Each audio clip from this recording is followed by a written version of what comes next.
This guy's a great American, a true American hero, and more importantly, or not more importantly, but just importantly to me, he's a good friend. I mean, I believe in this campaign so much, our chief of staff has taken a leave of absence from running our office to chair Josh's campaign. That's how much we're invested in Josh's campaign, how much we believe in him. I know you do too. Ladies and gentlemen, our next United States Senator, Josh Mandel.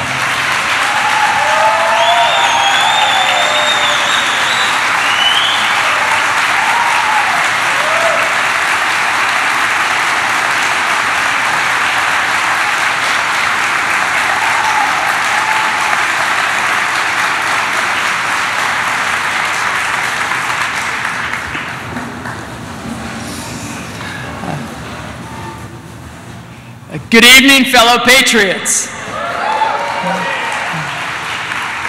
You ready to take this country back? Let me thank my good friend and fellow patriot, Jim Jordan. Jim's a pretty humble guy. But I can tell you this, in Washington, he's at the tip of the spear. He's at the tip of the spear taking on the establishment.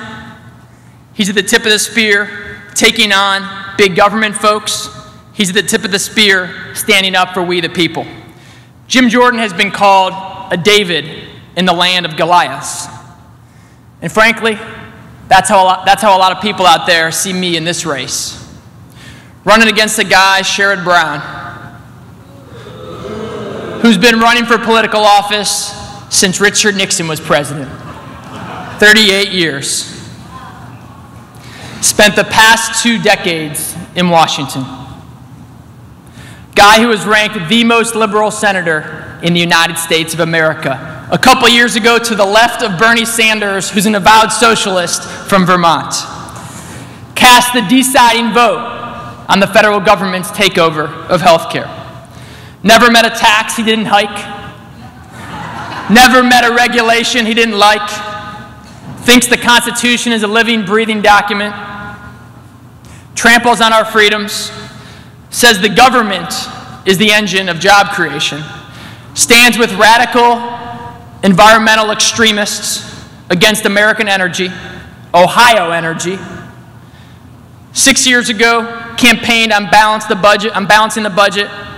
Last year, voted against it, mocks the idea of a balanced budget. It's been over 3 years since they've even passed a budget whatsoever. Could you run your household like that? Could you run your small business like that? Ladies and gentlemen, Sherrod Brown's time in Washington has run out.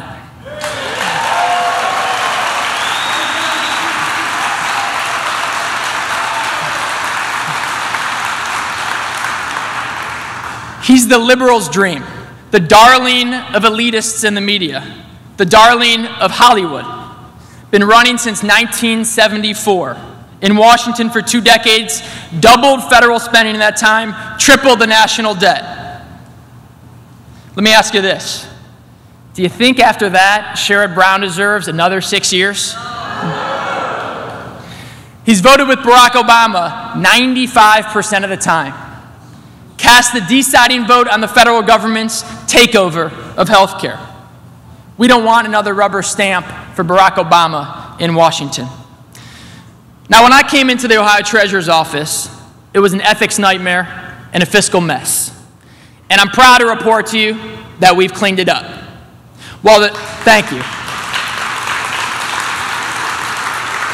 While the U.S. credit rating was downgraded for the first time in American history, and 14 state and local government funds throughout the country were downgraded, we earned the highest rating we could earn, a AAA rating on the multi-billion-dollar investment fund we manage.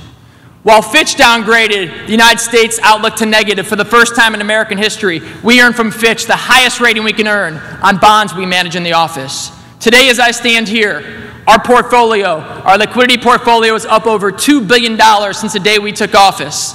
And you know what? We've also tightened the belt in the office. What I've said to my staff is, if families and small businesses and senior citizens are tightening their belts, we're going to walk the walk as well, and we're going to do the same thing in the Ohio Treasurer's office.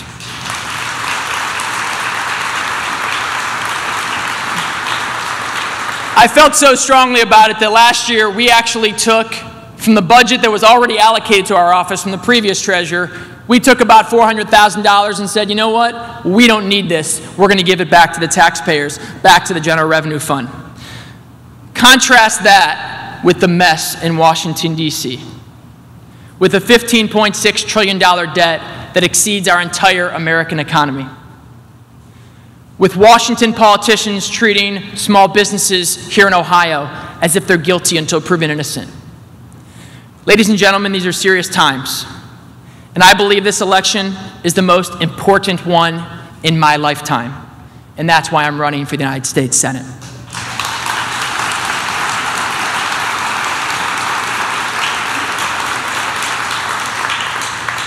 Now let me let you in on a little secret. Washington spends a lot of money. A lot.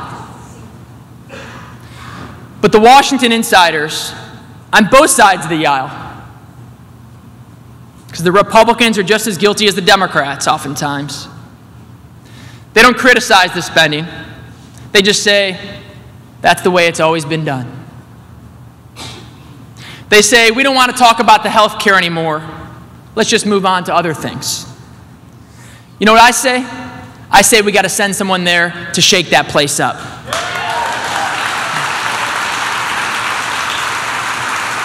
Now let me let you in on another secret.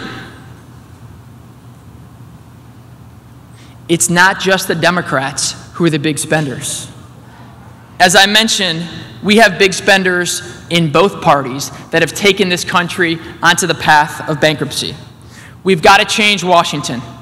And in my mind, the only way to change Washington is to change the people we send there. We can't keep sending the same people to Washington and expect different results.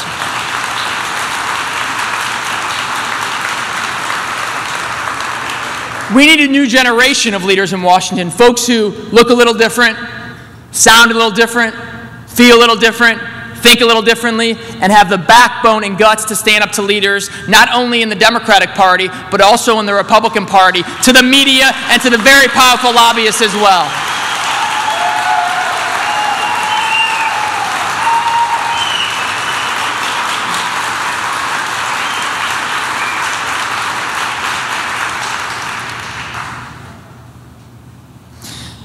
Let me tell you about the values that motivate me to be up here tonight.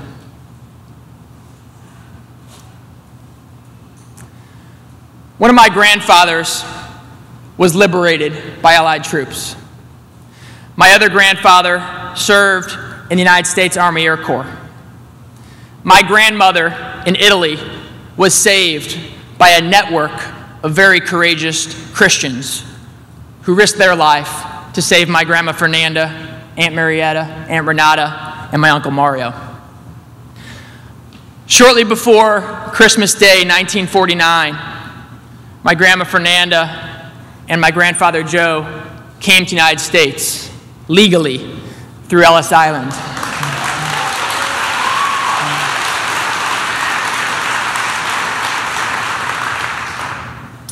Came to Ohio, not speaking a lick of English. My grandfather Joe started working as a laborer at a brass factory.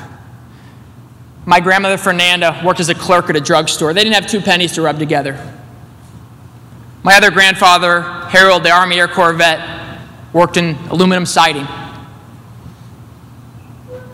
They didn't have 2 pennies to rub together, but they were hardworking people. They understood what it meant to put in sweat, to get your hands dirty. They understood that you didn't need a college degree in Russian studies from Yale in order to be successful in this country.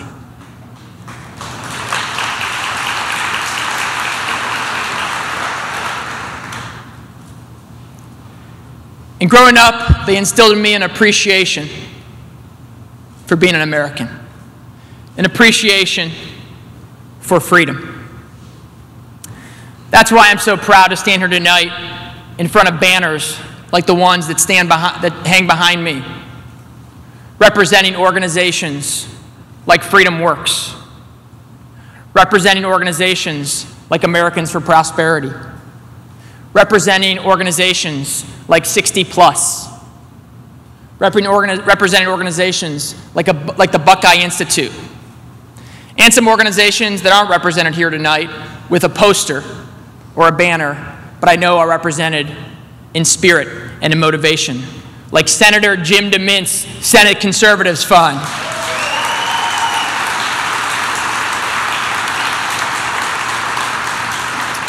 And the free market group Club for Growth, and so many free market organizations who understand what freedom is and are willing to walk the walk to protect it.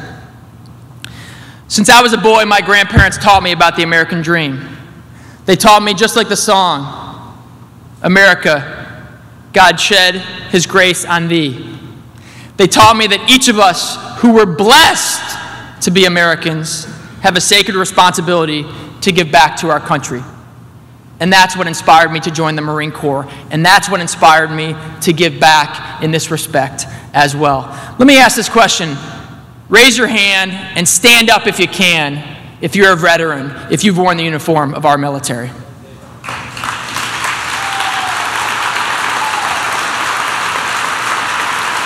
Look at all these veterans. Look at all these veterans. I want to thank each and every one of you for your service, for paving the way for young guys like me to serve. I missed my college graduation from Ohio State because I was lacing up my boots at Marine Boot Camp in Parris Island, South Carolina, where they make Marines. By the way, some people have told me that Marine Boot Camp may be the best preparation for taking on a campaign against someone who plays pretty dirty like Sherrod Brown.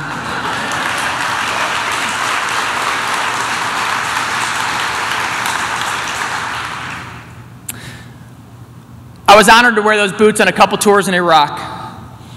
And I've also been honored to be able to wear out different type of shoe bottoms, boot bottoms, if you will, knocking on doors throughout the state of Ohio. I started off as a Lyndhurst City Councilman.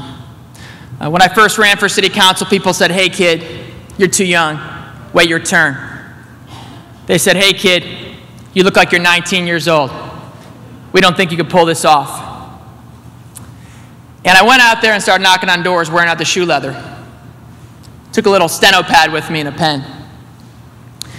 Didn't do a lot of talking, I was mostly just listening.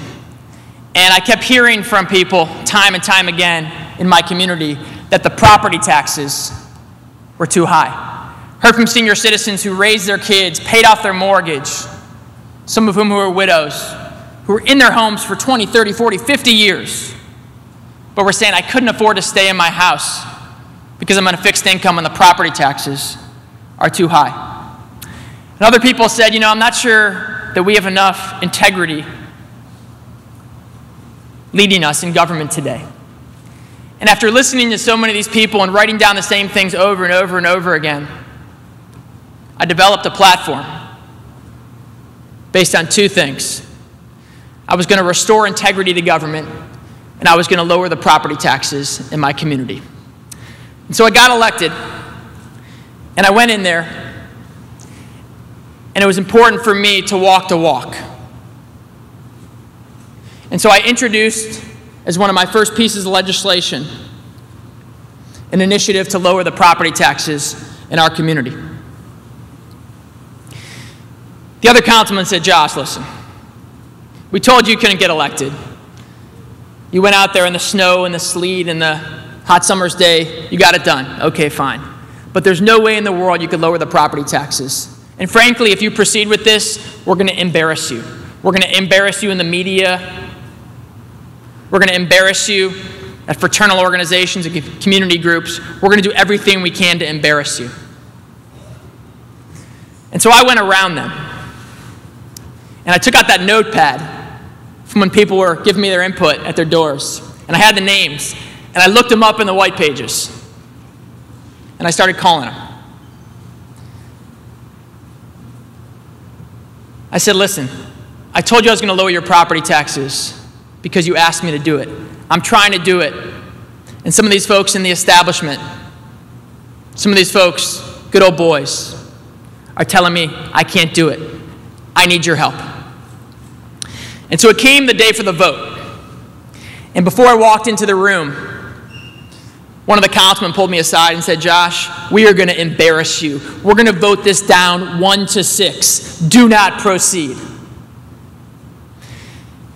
And we opened the doors to this city council room where every other week the same 8 people show up.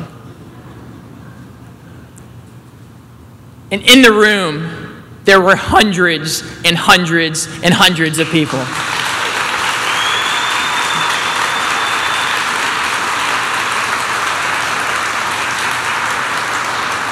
And one by one, they got up at a podium just like this during the public comment section of the meeting, and they said, we want you to lower our taxes. We want you to vote for Councilman Mandel's proposal. And instead of that vote going down 1-6, as was promised to me, it ended up passing 6-1. The first property tax rollback in the history of our county.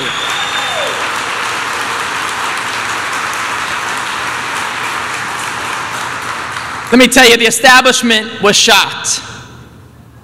Does that story sound a little familiar? To me, it sounds a lot familiar. The story of we, the people, rising up, joining forces to let our voices be heard. Working to make our country a better place. Investing our time, talent, treasure, sweat, and blood. It's the story that is woven into the fiber of every American patriot in this room and in this country. It's the story of us. It's the story of you, what you're doing every day in this movement. It's the story that motivates moms and dads who may not have the time, who may be working 2 jobs or 3 jobs to sacrifice so their kids and grandkids can have it a little better than they did. It's the story of we the people reminding the politicians that our government is one of the people. The U.S. Supreme Court brought this issue into clear focus yesterday. Ultra-liberal politicians who've been running for office for decades and decades and decades, like Sherrod Brown, are going to tell the American people to look the other way. Ladies and gentlemen, this is the election of our lifetimes. It's an election about what kind of country we're going to be. We can either allow them to keep spending like there's no tomorrow, or we can inject accountability into Washington. If I have anything to say about it, we will heed Thomas Jefferson's warning and not let our rulers load us up with perpetual debt. We will use the energy that's under our soil in America and right here in Ohio, and we won't let the regulators stay in our way.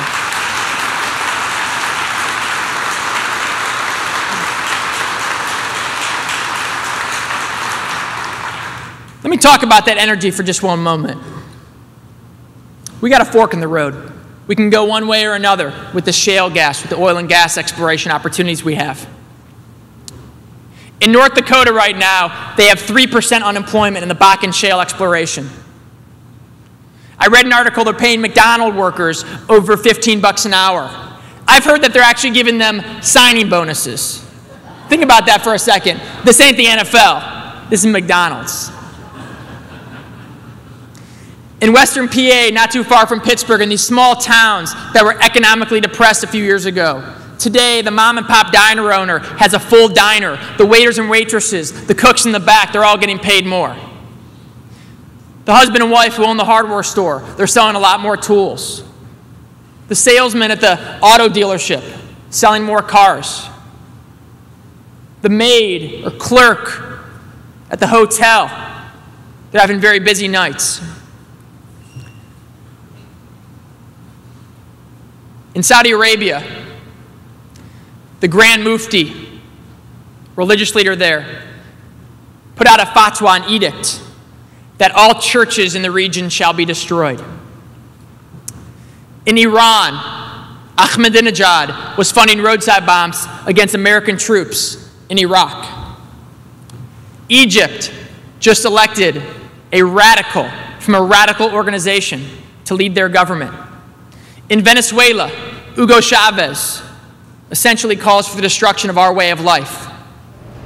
So we have a choice. We can depend on countries like that for energy, or counties like Meigs County, Ohio, Licking County, Ohio, Belmont County, Ohio, Harrison County, Ohio, Columbia County, Ohio.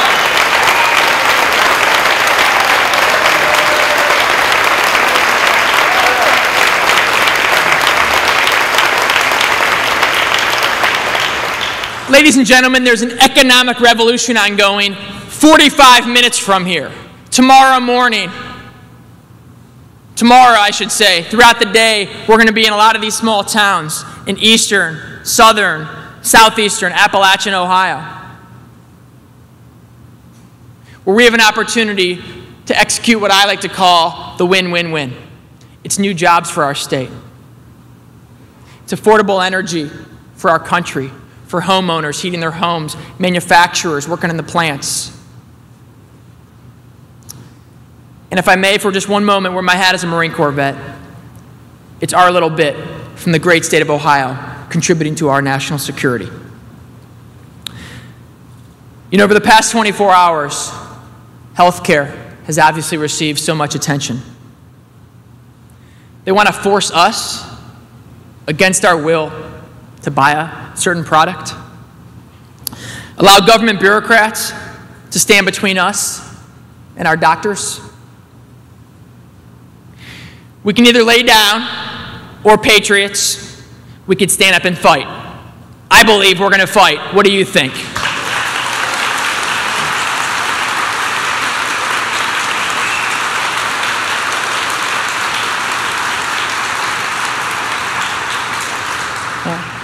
Here's what we're going to do. We're going to lace up our boots. I don't care if they're Marine Corps boots or work boots or some other type of shoes. We're going to lace them up.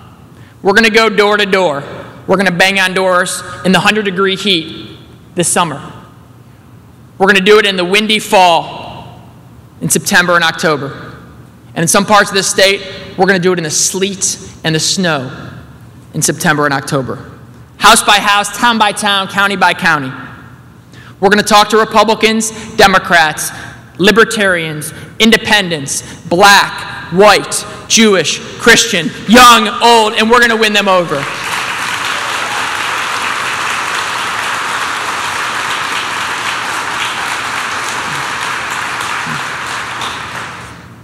We're going to lace up our boots because I think everyone in this room understands what I said earlier, that the only way to change Washington is to change the people we send there. I want to tell you a story from when I got back from my second tour in Iraq. We're in the aircraft, and the pilot gets on the loudspeaker overhead, and he says, "Marines, we're about to enter American airspace." Everyone starts clapping. And he says, "But I got to apologize. Before we get to our destination in Cherry Point, North Carolina, we got to stop in Bangor, Maine." We're all looking at each other thinking, why do we have to stop in Bangor, Maine? This has been a long trip home. Can't we just get back there to North Carolina? So we stop in Bangor, Maine. Pilot says, "Marines, we're going to be here for about an hour. If you want, you can get off the aircraft, walk into the airport, stretch your legs, call home, whatever." So as we're walking into the chute in this small airport in Bangor, Maine, you can hear at the end of the chute a bunch of clapping. We didn't really know what it was or who it was. And as we got closer, we saw a bunch of veterans, some from World War II, some from Korea, but it was mostly Vietnam, with their kids and their grandkids, shaking our hands, giving us hugs, saying, "Marines, no one was here to welcome us when we came home, so we're here to welcome you." And to this day, when I think about that. Sometimes I get the chills. Sometimes I get a tear in my eye. Those men who served World War II, Korea, Vietnam, other wars and conflicts, and women who served as well. They took an oath to defend our Constitution.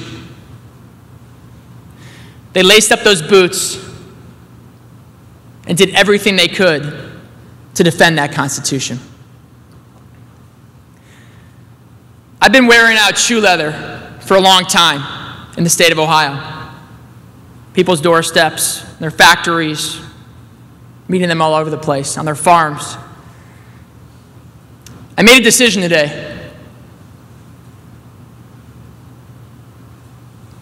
Knowing that I was going to come here tonight, that I'm not going to wear out my shoe leather anymore.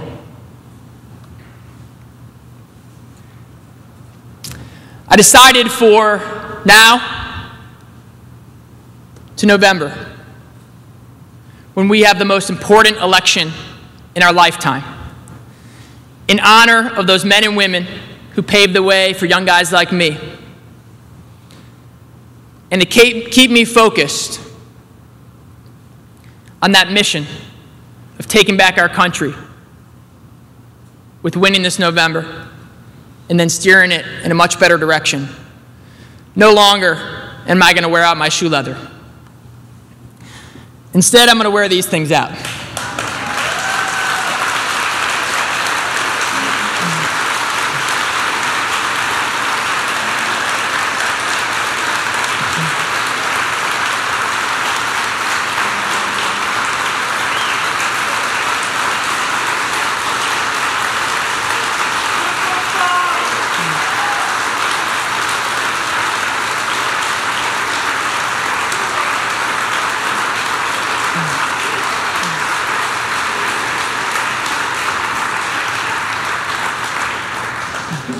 I don't care where I am. I don't care if I'm wearing a suit,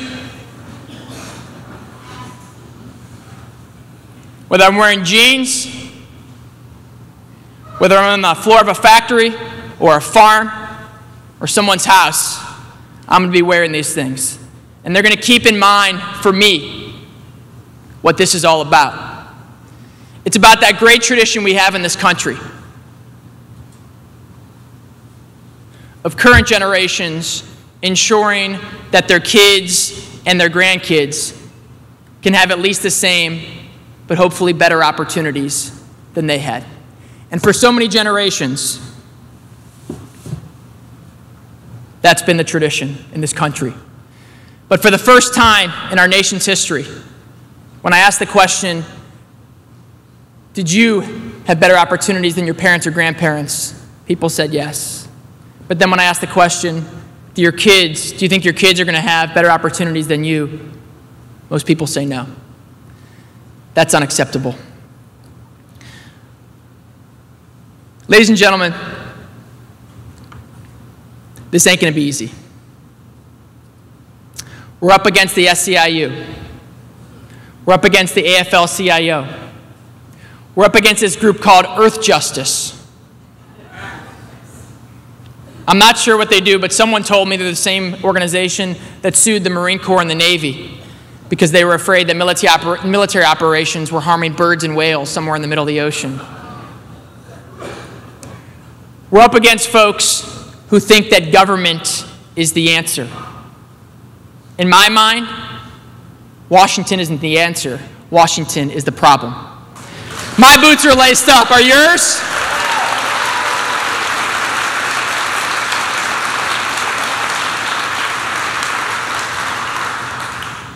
Now tonight, we're not sitting in Montana. We're not sitting in Illinois. We're not in Wyoming. We're not in the state of Washington. We're in Ohio. It's not lost on me that the president of FreedomWorks is here. It's not lost on me that one of the leading intellects in our country from the Wall Street Journal is here. it's not lost on me that hundreds of you are here. Because the eyes of America, and I would submit to you, the eyes of the world, are watching Ohio. Ohio is going to determine the next president of the United States, and in our race, Ohio is going to determine the balance of the U.S. Senate. We hold in our hands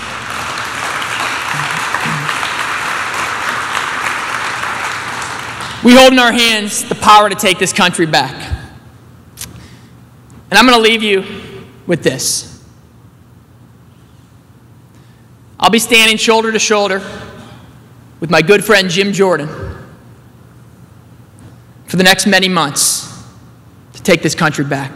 I'm going to be standing shoulder to shoulder with Tom, Z, and a lot of my friends out here, Chris Littleton, and others I see here in the audience, shoulder to shoulder, take this country back.